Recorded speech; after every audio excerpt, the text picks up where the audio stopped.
Hey guys, welcome back to my channel, and if you're new here, it is so great to have you. I'm Antoinette, a New Zealander living in the beautiful wine region of Lower Franconia, Germany. So I have been living here for a long time now, coming up 12 years.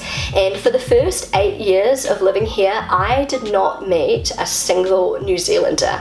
I met so many other native English speakers from Australia, South Africa, England, the United States, you name it. But I did not meet any New Zealanders. I know there are a lot of New Zealanders living in Germany. There's a huge Facebook group of Kiwis in Germany, but I just couldn't find any in my area. And I was absolutely over the moon, ecstatic, excited when I received a Facebook message. This was over 5 years ago now, from a New Zealander living not far at all from me. We're basically the same age. We both have children similar ages. We both met our husbands when they were backpacking around New Zealand. Our husbands both work in the wine industry. What else do we have in common? Just so much. We both live in small German towns not far from each other. The main difference is that she is from the South Island of New Zealand, I'm from the North Island.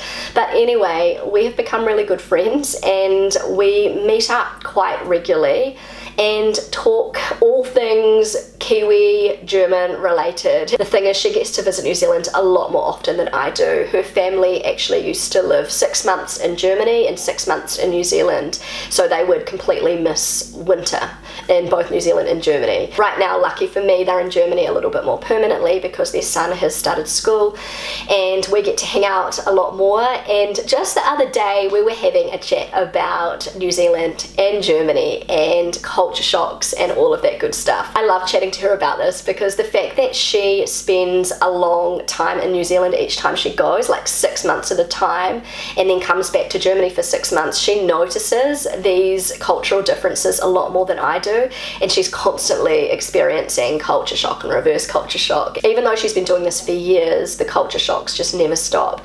And so because I've been living in Germany for so long, I'm a little bit immune to some of these culture shocks now. So talking to her, it's really refreshing. But anyway, I am getting to the point here, I promise. Just the other day when she was around at my place, she mentioned that she cannot get used to getting told off about her parenting from random strangers. And she just told me that her son at the moment is still in summer mode and he does not want to wear a jacket, and he doesn't even want to wear long pants for that matter. He is walking around in a t-shirt and shorts. Keep in mind that he is not used to winter because he spends summer in New Zealand, then summer in Germany, and completely skips winter. He just doesn't like the feeling of long pants. He's so used to wearing shorts, and my friend, being a typical Kiwi, is just like, wear the shorts. Who cares? He's going to tell her when he's really, really cold and needs to wear long pants and a jacket. And so that's kind of our Kiwi attitude, but Germans do not like this. Like, Germans freak out if they see a child wearing bare feet because they're worried that that child is going to get glass in their foot, or I actually don't know the reason why Germans are so against bare feet. In New Zealand, we go everywhere in bare feet. My friend just can't get used to that. She has been told off so many times by just concerned Germans telling her that her son needs to put on some pants. It is not winter, it is quite a mild autumn at the moment, and so she would not let her son wear shorts in the middle of winter when it's snowing. But you know, it's not anything dramatic. In New Zealand, a random stranger would not come up to you and question your parenting choices. They would maybe think, oh, that's a bit crazy, the kid should be wearing long pants, but they wouldn't come up to you and tell you that. That brought me way back to when my eldest daughter Amelia was quite little, and she went through a phase of not wanting to wear shoes, and me, being a New Zealander, thought that was totally fine. And this was in summertime, but she would often just not wear shoes. But I would often have people come up to me and tell me that my child needs to put on shoes, and I would be very, very puzzled by this. I was thinking, like, this is my child and I will decide whether my child wears shoes or not. Also, another thing I was thinking about is the fact that I personally feel, as a New Zealander, that many Germans overdress their kids, like the opposite of what us New Zealanders do. You'll see a little baby in a pram on a nice sunny day with a thick jacket and a hat, like a woolly beanie, and a blanket, and they just look so hot, and the parent is dressed in like a t-shirt, but their child is all bundled up. I'm not saying every German parent does this, but you do see it quite often actually, and I think to myself, that baby's overdressed. I would never dream of going up to that parent and telling them that their child is overdressed. Germans, on the other hand, have absolutely no problem and think it is their right to tell you what you're doing wrong as a parent. I just had to get that off my chest because that conversation brought back so many memories of my early days as a parent in Germany, and we had a little bit of a laugh about it. Also, another thing we were talking about was the fact that the German laws when it comes to alcohol are so much more relaxed than they are in New Zealand. So about a month ago, my friend invited myself and my family to come to a local wine event that her husband's winery was having. He works as a winemaker. So they had this really cool tradition here for the wineries located in the small towns and villages to parade through the marketplace at the very end of harvest. So the people working at the wineries will be parading through town on their tractors, and it's just sort of a celebration of end of harvest. So my friend's mum and a couple of her relations from New Zealand happened to be staying with her in Germany, and so we had a trailer just packed with New Zealanders, which is something you do not see very often here in Germany. So we had our New Zealand flags, and we were just completely destroying the Franconian tradition by giving it our New Zealand twist. But everyone was just embracing it, and all the Germans were like, woohoo, and like they were loving it. It was really cool. But what I didn't mention is on this trailer was a huge big cask of Feta. It is delicious. It is dangerous. It tastes like you're drinking juice. It's really yummy and sweet, but it has quite a high alcohol content, so you need to be very careful. But anyway, we were just parading through their village on a trailer attached to a tractor, giving out Feta, like cups of Feta to people walking by, and there were like crowds of people, and we were just pouring the Feta and saying, here you go, like bitteschön, and people were like, woo, and just like loving it, and it was nothing alarming to them. It was just totally normal, and this is just something completely normal in Germany, to be just handing out alcohol in the middle of the day to whoever. We don't even know whether they were of age. We just were allowed to do that, and it was something that was considered totally normal and acceptable here in Germany, and it was so much fun.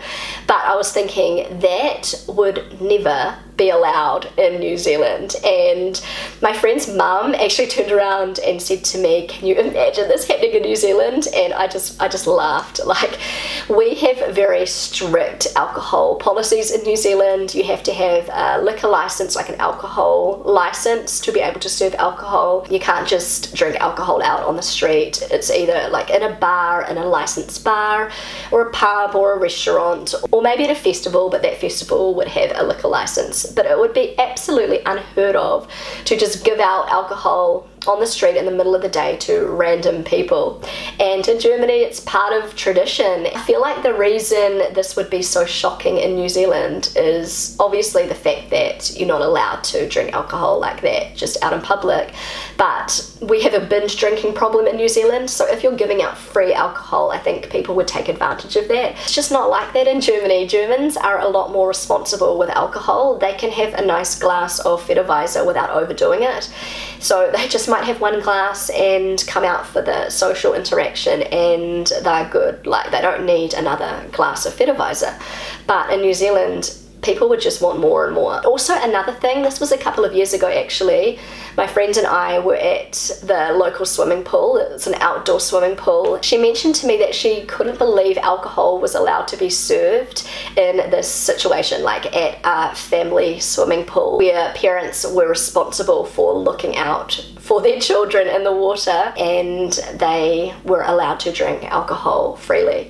And this is something that would be banned in New Zealand, like it wouldn't happen, but in Germany it's totally normal and acceptable to drink alcohol around children who are swimming.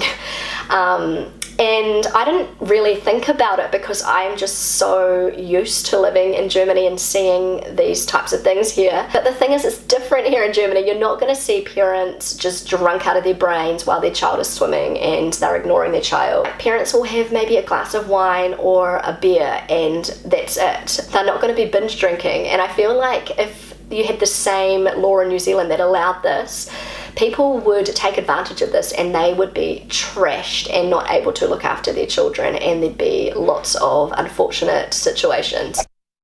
Also, another thing my friend pointed out is that wherever she goes with her kids, they are handed out sweets, like a little packet of gummy bears maybe, or a lollipop. So if you go to the butcher, the baker, the bank, the bakery, or starting with B, certain shops here in Germany, your child will most likely be handed a little packet of gummy bears or something like that. And it's just so normal here in Germany and you don't think anything of it, but it was pretty surprising for me too. But I have to say, mostly they do ask you if your child is allowed it, but sometimes they'll just hand it to your child, and I personally don't mind it so much. It's just kind of a part of German culture, and I don't have a lot of junk food at home, and so I don't mind my children having the odd, you know, sweet here and there.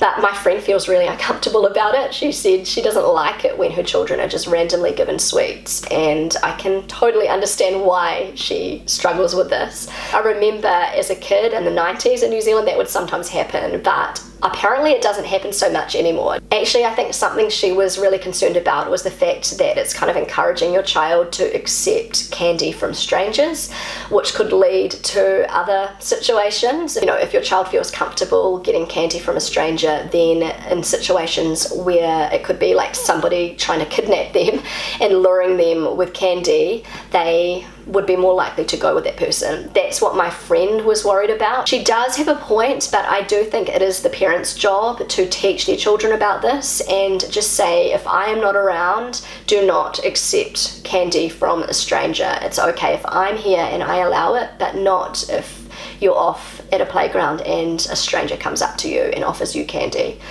So yeah, I thought that was kind of an interesting cultural difference between raising kids in New Zealand and raising kids in Germany. Okay guys, so that is all I've got for this video today. I really hope you enjoyed it. If you enjoyed this video, then don't forget to give it a big thumbs up. It really helps out my channel. I would love you to consider subscribing if you haven't already. I know that so many of you who watch my videos are not actually subscribed, and I have a goal to reach 60,000 subscribers by the end of the year. At this rate, I'm not going to make it, but who knows? With your help, maybe I can make this happen. Feel free to connect with me on Instagram, and I will see you again really soon. Bye!